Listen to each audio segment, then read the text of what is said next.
It's mainly when we reach the end of the road, we ask, can a love spell bring my lover back?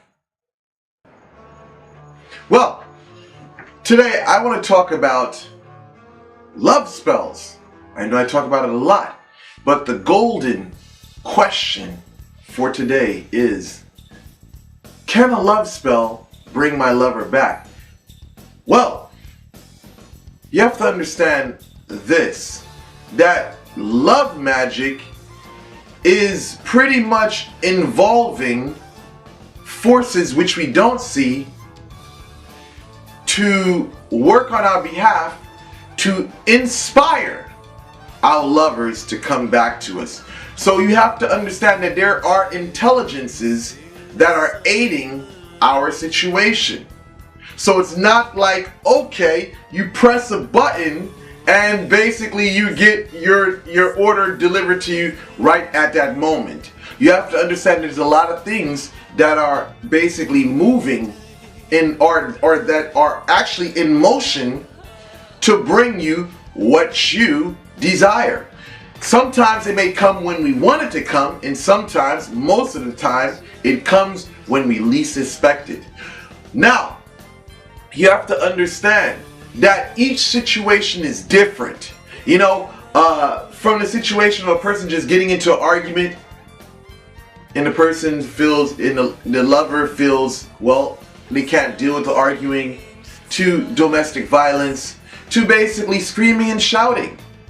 You know, each situation is different. So with each situation being different, the time frame for the person to come back varies accordingly. The resentment is really what hinders the work. This is why I've always told people in the past, do not argue with your lover, because anger impedes the process of reasoning.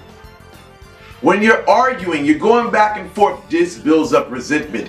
When you're basically getting into violence, domestic violence, hitting back and forth, this builds up a great amount of resentment, which creates resistance. Spiritual work works on the psychology as well. It works on the energetic body of the individual. But now when you have resistance, it kind of blocks the influence. With this being said, this leads me into the conversation of free will. What you're ultimately doing when doing love spells is putting boundaries around this person. You're putting something in motion. With this boundary, you're also putting this force around him to inspire him, to basically motivate him, give him a push, to make him feel certain feelings that he does not have at the moment.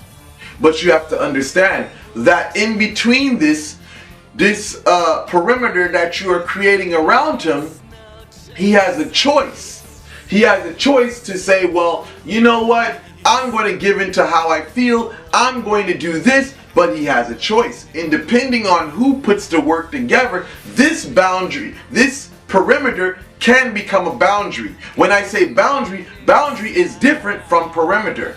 Perimeter, you can go outside of that. A boundary is a blocking which basically creates a prison around the person. Now it all depends on who's doing the work. But again, when doing a love spell, it all depends on the amount of resentment the person has for you, which will determine how soon this person will come back into your life. And you have to also take consideration that the will cannot be broken. You can influence the will, you can put things in the way, but ultimately it's the person's choice and decision. So with that said, I conclude this video. Thank you guys for watching. Like, share, and subscribe.